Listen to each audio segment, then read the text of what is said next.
¿Se pierde la salvación o no se pierde? En varias ocasiones he visto entrevistas, mensajes y predicaciones acerca del tema de la salvación. Unos afirman que se puede perder, otros afirman que la salvación no se puede perder. Cada uno de ellos tiene sus argumentos bíblicos que, según ellos, respaldan sus posturas. Pero, ¿qué nos enseña la Escritura acerca del tema de la salvación? Bienvenidos a Biblia Estudio TV, tu instituto bíblico virtual, un espacio de revelación, profundidad y discernimiento espiritual. Antes de entrar a discutir este tema, debemos de entender qué significa la salvación dentro del contexto escritural y qué significa la salvación dentro del contexto religioso.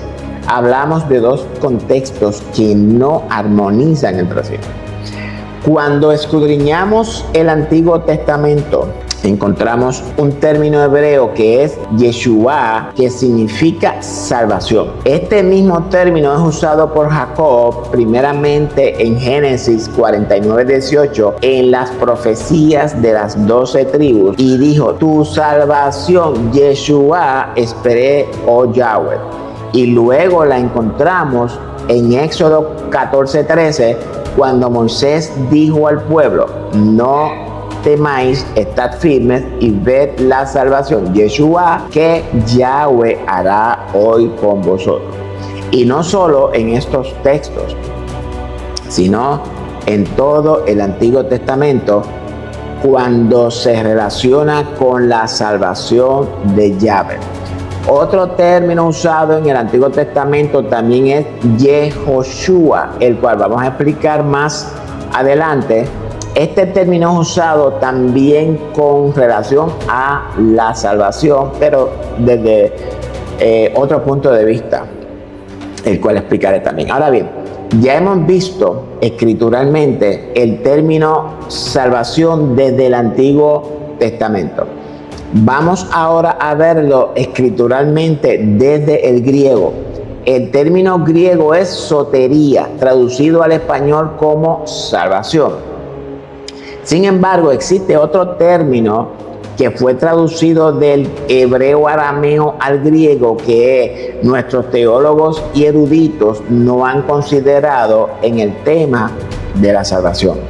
Y es Yesous, que en español es llamado Jesús. Ahora bien, el tema de que si la salvación se pierde o no, no es así de fácil interpretarlo, ya que es un tema que debemos de interpretarlo dentro del contexto escritural completo. Vamos ahora a buscar el significado de estos términos: Jesús, Yehoshua, Yeshua y sotería. Vamos a tomar los tres términos como punto de partida. Yehoshua, nombre hebreo compuesto por Yeho, forma del nombre divino Yahweh, Shua, de la raíz Yasha, que significa salvar, liberar. El significado de Yehoshua es Yahweh es salvación o Yahweh salva. Yeshua es la forma abreviada y posterior de Yehoshua usada en la época del Segundo Templo. Este término Yehoshua conserva el sentido de salvación y se convierte en el nombre que, transliterado al griego, será Jesús. Y Jesús es la forma griega de Yeshua, Yehoshua, que llega al latín como Jesús y al español como Jesús. ¿Estamos claros en eso? Yeshua, que suena muy parecido a Yeshua, pero sin acento, no la confundamos. Yeshua es un sustantivo hebreo que significa salvación, rescate, liberación o victoria. No es un nombre propio, sino la obra salvadora de Yahweh como acción. Si nos damos cuenta, nada de lo que hasta el momento hemos hablado tiene que ver con el plan de salvación establecido por nuestros teólogos, eruditos, pastores y maestros. La salvación no está ligada a ningún dogma, ni ningún reglamento, ni a ningún rito religioso. La salvación sí está ligada a la fe y punto. Luego de tener los significados, vamos ahora a la aplicación de estos términos. Yeshua, la salvación como acto divino, en un sentido básico, describe rescate de peligro real, liberación de opresión, enemigo, esclavitud, victoria en batalla o conflicto y restauración de una situación rota. Este término es usado por Moisés en su narración histórica para revelarnos una verdad dentro del contexto literal, pero que a su vez se esconde una verdad divina, ontológica y espiritual, la cual veremos revelada en el nuevo pacto. Ojo con esto. Moisés introduce a Yahweh entrando en la historia humana y cambiando la realidad de los hijos de Israel. Esto lo encontramos en Éxodo 14:13, según ya leímos.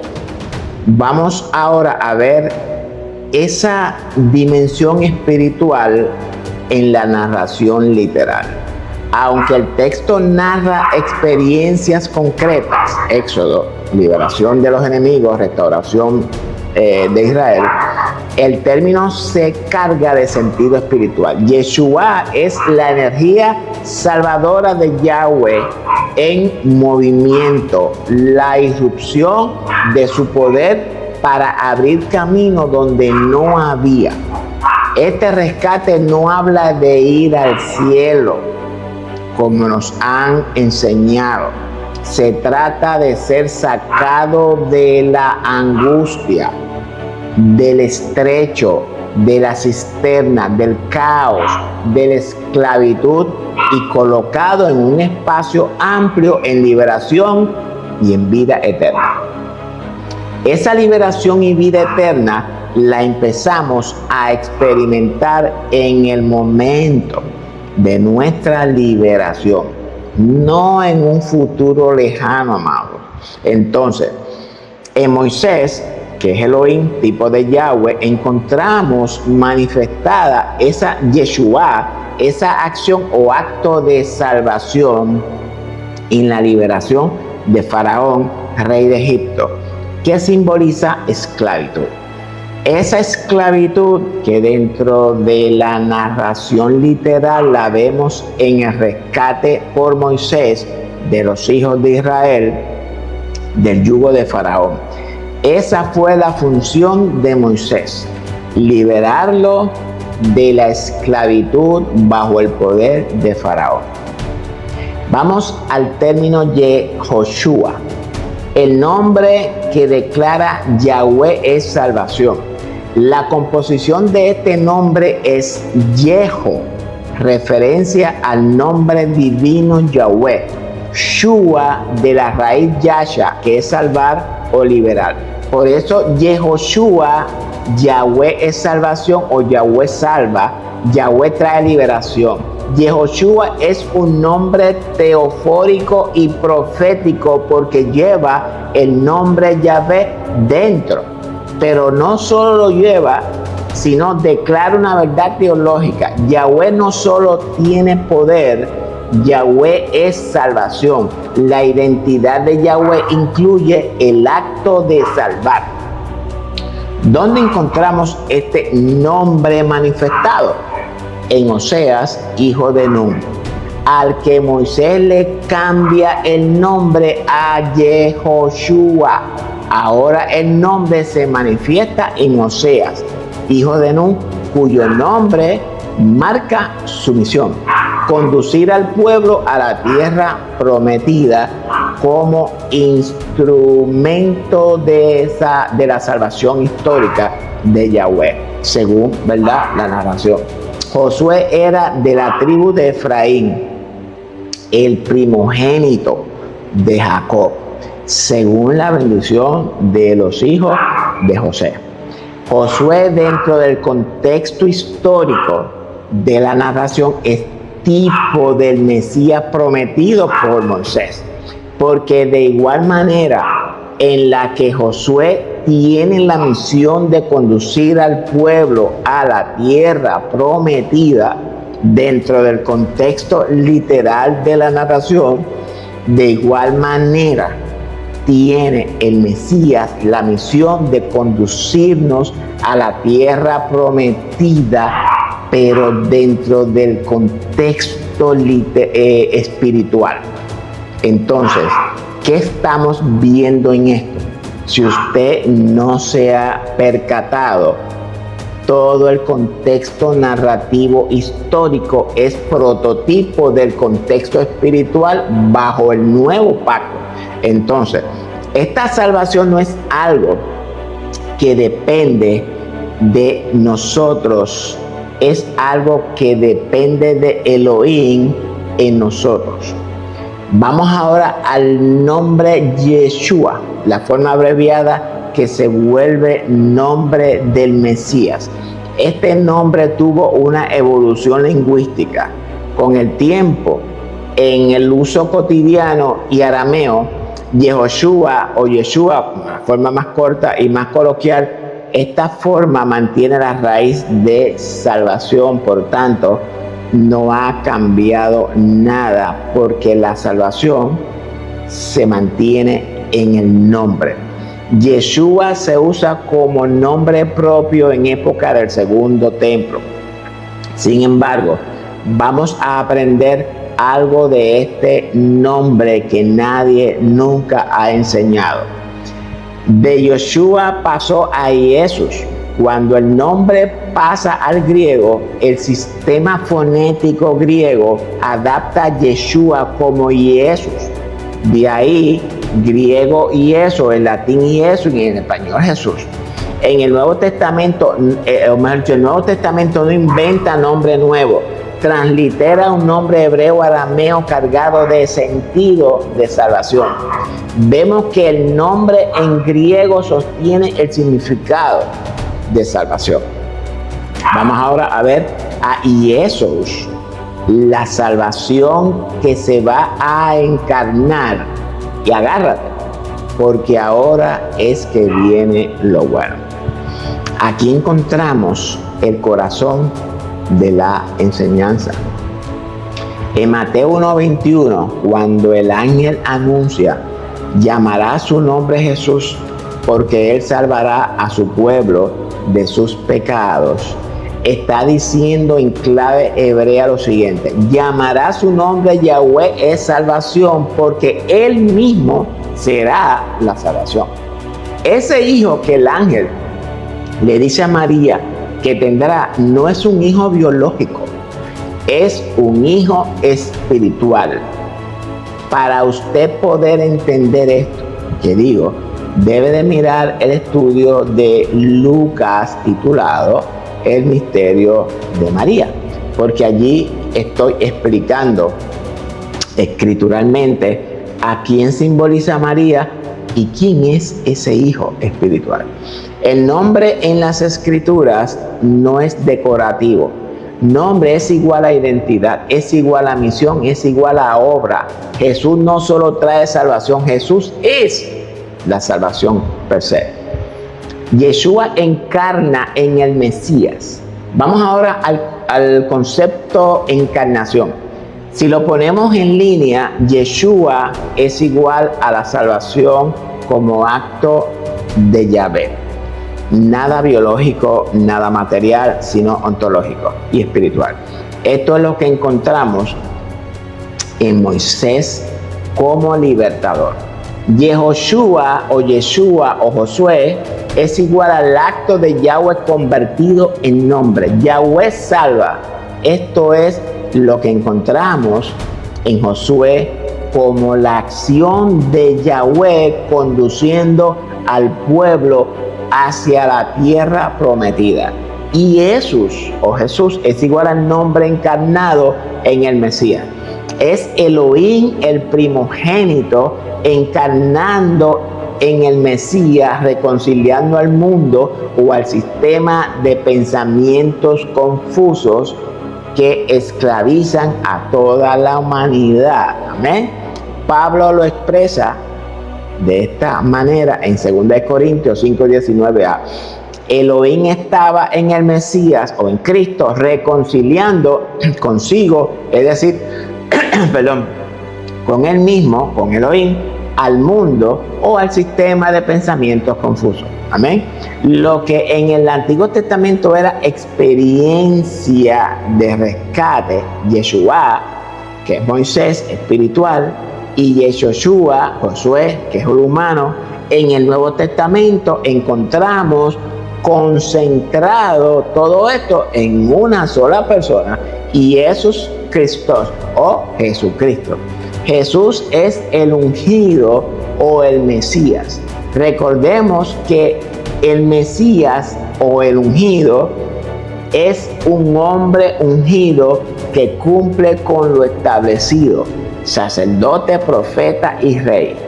El ungimiento de ese hombre es con el nombre Jesús, la salvación, la esencia, la realidad del Espíritu de Yahweh, Elohim, el primogénito de toda creación, operando en ese hombre, en ese Mesías.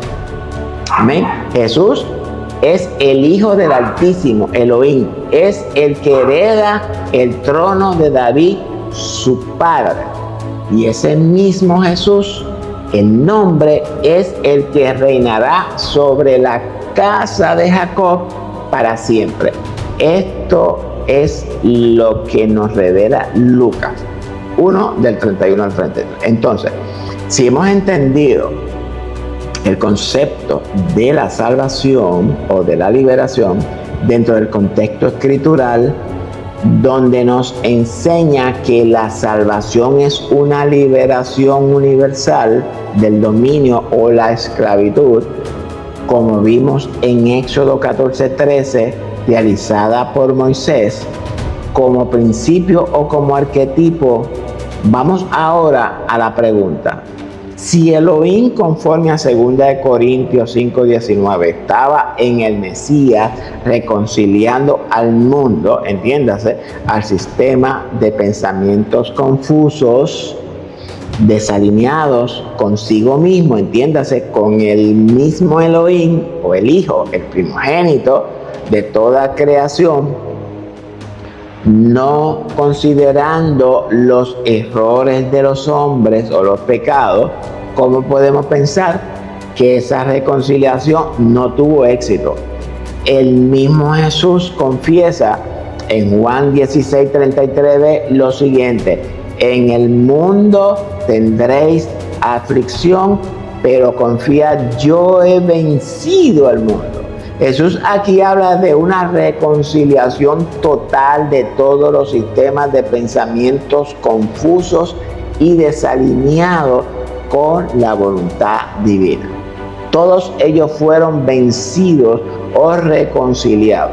Jesús dijo en Juan 3:16, de tal manera amó Elohim al mundo, al cosmos, o los pensamientos confusos, que ha puesto por propiciatorio a su único Hijo, entiéndase, Elohim, su sistema de pensamientos santos, correctos, alineados, puros, íntegros, para que todo aquel que en Él cree, todo aquel que sea persuadido por la fe, la convicción de lo que no se ve, sea liberado del castigo o de la ira que se ha acumulado dentro de él mismo.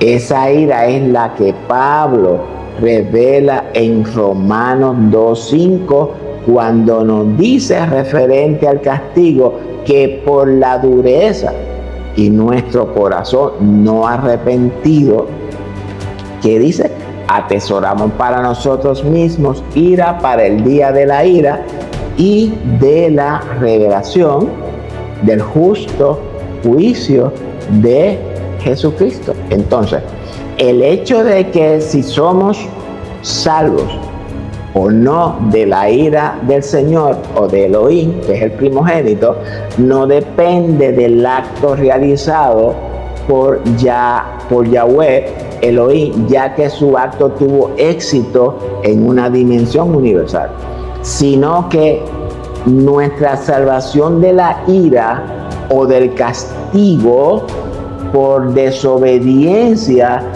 depende de encarnar el nombre, la salvación a Jesús en nosotros y vivir en santidad, apartado del mundo, de los pensamientos mundanos, guardando el testimonio, los mandamientos y la fe de Jesús, que es el espíritu de la profecía, conforme a las obras de justicia, las cuales Elohim preparó de antemano para que viviésemos en ellas. Lo que esto significa es lo siguiente: Jesús dijo que el reino está dentro de nosotros. Entiéndase, la intención, la semilla, la simiente, la posibilidad, el principio, la primogenitura, y todo esto se resume en Elohim, el Hijo, el primogénito. Todo eso está en nosotros. Si usted cree esta verdad que Jesús confesó en Lucas 17:21, viva desde esa verdad, desde el reino en usted. Jesús dijo en Juan 16:33, yo he vencido al mundo. Entonces, si usted cree esta verdad, encárnela y viva desde esa verdad. El problema de la salvación no radica en algo que debemos alcanzar, radica en algo desde la cual debemos vivir. Jesús, nuestra salvación, es nuestro fundamento para edificar la vida eterna en nosotros. Por eso Pablo nos enseña en 1 Corintios 3:12 que si sobre este fundamento, Jesús, alguno edificare oro, plata, piedras preciosas, madera, heno, hojarasca, la obra de cada uno se hará manifiesta, porque el día, ¿cuál día? El día de la ira y el justo juicio de Elohim la manifestará, pues por el fuego, dice, será revelada.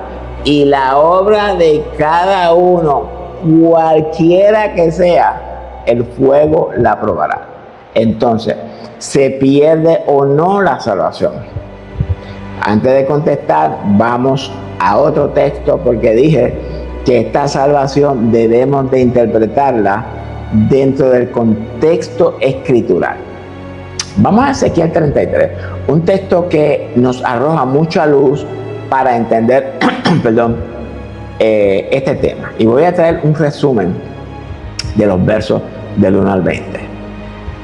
La palabra de Elohim llega nuevamente a Ezequiel con una imagen poderosa, la del atalaya, el vigilante que se coloca en lo alto para advertir al pueblo cuando la espada se acerca.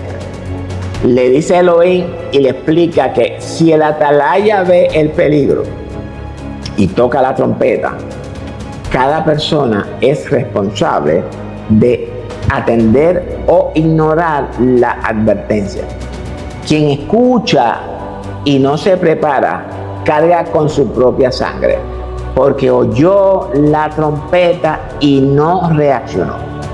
Pero si el atalaya calla y el pueblo muere sin aviso, entonces Elohim pedirá cuentas al vigilante por la sangre derramada. Con esa imagen Elohim le dice a Ezequiel, arquetipo de la iglesia, tú eres mi atalaya para Israel. Su misión es advertir, hablar, amonestar, aunque el pueblo no quiera escuchar. Si Ezequiel calla, será responsable. Si habla y el impío no se arrepiente, el profeta o el predicador habrá librado su alma. Y esto es lo mismo que yo estoy haciendo hoy. Yo soy ese atalaya que anuncia y advierte a la iglesia de lo que enfrentará si no se arrepiente. Haga usted lo mismo también. Luego el Señor revela el estado interior del pueblo. Israel se lamenta diciendo: nuestros pecados nos consumen, ¿cómo viviremos? En respuesta, el Señor abre su corazón. Él no quiere la muerte del impío, sino que se vuelva y viva. Volverse es arrepentimiento genuino. Es que ocurra en ello un nuevo nacimiento, una transformación espiritual, una metamorfosis espiritual de la mente, del corazón. Algo que no se predica hoy. Le suplica: volveos de vuestros malos caminos. El Señor entonces establece un principio espiritual inquebrantable. Y es aquí donde requiero de su atención. Porque nuestros líderes, pastores y maestros no escudriñan la Escritura. El Señor dice, y como dije, establece un principio espiritual inquebrantable. El Señor le dice al pueblo: la justicia pasada no salvará al justo si decide rebelarse. ¿Qué significa esto? Significa que si usted se considera justo o salvo por la justicia de Cristo manifestada en usted, y usted no vive desde esa justicia, usted vive en rebeldía. La maldad pasada, dice, no condenará al impío si se aparta de ella. ¿Qué significa esto también? Bueno, significa que si usted es una persona que vive en rebeldía y decide arrepentirse de su rebeldía y buscar y vivir conforme a la justicia divina en Cristo, usted no será castigado aquel grandioso día. Cada uno será tratado según su camino actual, no por su historial. ¿Qué significa esto también? Significa que cada uno de nosotros, ya sea que vivamos en justicia o en injusticia, seremos juzgados conforme a nuestra justicia o nuestra injusticia actual, no por nuestra historial. Lo que esto significa es que si el justo confía en su justicia y luego peca, morirá por su iniquidad. Pero si el impío se arrepiente, restituye lo robado, hace justicia y camina rectamente, vivirá, y ninguno de sus pecados será recordado. Aún así, el pueblo acusa al Señor diciendo: el camino del Señor no es recto. Pero ¿qué le responde el Señor? Que no es su camino el torcido, sino el camino de ellos. Y concluye con una sentencia solemne: Él juzgará a cada uno conforme a sus caminos.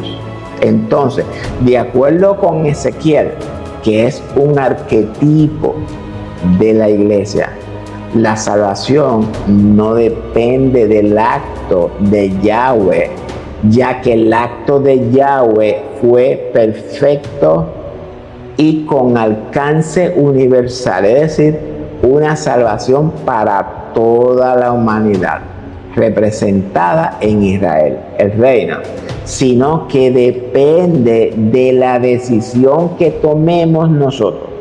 Y usted debe de estarse preguntando si la salvación tiene un alcance universal para toda la humanidad. ¿Cómo es posible que esa salvación dependa de nuestra decisión? Porque ya la salvación o la redención, según Yahweh, en Isaías 43:1, donde revela que Yahweh dice: así dice Yahweh, creador tuyo, oh Jacob, y formador tuyo, oh Israel, no temas, porque yo te redimí, te puse el nombre mío, eres tú. Entonces, la pregunta es: ¿Cree usted en esta verdad que dice Yahweh en Isaías? Bueno, esa respuesta es suya y personal. Y ahora vamos a la pregunta. Y con esto cerramos la enseñanza de hoy. ¿La salvación se pierde o no se pierde? Usted sabe por qué este tema ha generado discrepancia entre nuestros eruditos, teólogos, pastores y maestros. Porque ninguno de ellos, con todos sus títulos, estudios, diplomas, doctorados, universitarios, han logrado traspasar la capa literal del texto y se han quedado en la orilla, buscando y creando teologías para poder rellenar el espacio que ellos no han logrado entender. Porque de la única manera en la que la Escritura se les puede revelar es por medio de la mente de Cristo en ellos. Pero ellos han desechado la mente de Cristo y la han sustituido, por la mente de ellos. El problema de todo este rollo no es si se pierde o no la salvación. El problema radica en que las mentes, los corazones de nuestros líderes se han endurecido de tal manera que no le permiten cabida a la verdad en ellos. No solamente nuestros líderes, sino toda la congregación. No hemos entendido el evangelio, no han entendido la salvación. Hoy usted va a aprender la salvación conforme a la Escritura. Preste atención a lo que sigue, porque aquí está lo que significa salvación. La salvación en la iglesia no se trata de un lugar, no se trata de un cielo o de un infierno, nada de eso. Todo eso es teología inventada para rellenar lo que ellos no pueden interpretar. La salvación en la iglesia se trata de encarnar al Hijo, a Jesús en ella. Se trata de volver al principio, a nuestra unidad, a la glorificación con Elohim, a ser una sola carne como Adán y Eva, que son arquetipos de nuestra conciencia. Jesús no vino a fundar una religión, ni a mandar a construir templos. Vino a despertar el reino, a Elohim en nosotros. Todos nosotros, la iglesia, fuimos escogidos para ser un reino de sacerdotes, para ser jueces. El mismo Jesús lo revela en Mateo 19:28. Cuando el Hijo se siente en el trono de su gloria, ¿cuál trono? El trono de David. ¿Recuerdan? Ustedes que me habéis seguido también se sentarán sobre los 12 tronos, el reino, para juzgar ¿a quién? A las 12 tribus de Israel. Es decir, para juzgar a toda la humanidad que no quiso reconocer el reino dentro de ellos. Eso no lo digo yo. Pablo también nos revela en 1 Corintios 6:2, donde nos revela que nosotros juzgaremos al mundo, el sistema de pensamientos confusos y desalineados, y también a los ángeles. Apocalipsis 20:4 también dice que vio tronos y se sentaron sobre ellos los que recibieron facultad para juzgar, que dicho sea de paso, esos son los que serán salvos de la ira. Muchos son los llamados y pocos los escogidos. Y en el Salmo 122:5 nos dice que en Jerusalén, arquetipo de la iglesia, se encuentran las sillas del juicio, los tronos de la casa de David. ¿No le gusta eso? Eso se ve hermoso. Todo esto hace referencia a nosotros, a la iglesia. Créalo usted o no. Y no solo en estos textos, hay muchos más textos en el Antiguo Testamento que revelan ese juicio a toda la humanidad por medio del brazo de Yahweh, que es figura del Mesías, ya que nosotros hemos venido a ser el propio Mesías porque fuimos ungidos con el Espíritu Santo para que sea Cristo en nosotros la esperanza de gloria. Entonces, y cerramos con esta pregunta: ¿se pierde o no se pierde la salvación? En última instancia, conforme a lo que la Escritura revela en los profetas acerca del reinado universal de Yahweh, de su restauración de toda la humanidad o de todo Israel, la salvación no se pierde, porque es un acto divino del Creador. Ahora bien, y presten atención, ese acto divino se concreta al final de los tiempos, cuando todo Israel sea salvo, sea juzgado, sea castigado, sea instruido, transformado por medio de nosotros, la iglesia. Entonces todo Israel, dice Romano, que será salvo. Pero lo importante aquí no es si la salvación no se pierde, sino lo importante aquí es que usted sea hallado facultado para juzgar a las 12 tribus de Israel. Eso es lo importante, porque esa es la verdadera salvación. Es el reino que Jesús, el Mesías, conquistó para usted y para mí. Al final de todo, si usted pierde el reino por rebeldía, usted será también procesado, enjuiciado, castigado, y ese castigo producirá en usted un arrepentimiento genuino que lo va a transformar y será glorificado con el Padre al final, como en el principio. La pregunta es: ¿en qué manera usted quiere la glorificación o la salvación?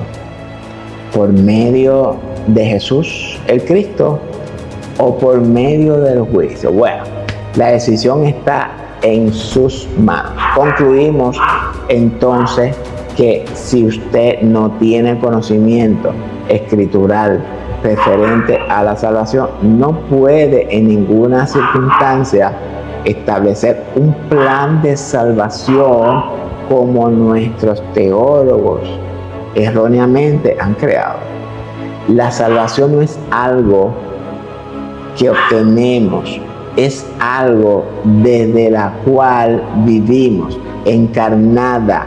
En Biblia Estudio TV no enseñamos religión, enseñamos transformación interna, conocimiento que te despierta tu espíritu y verdad que transforma tu conciencia, tu corazón y tu alma. Que el Señor te bendiga rica y abundantemente. Será hasta la próxima.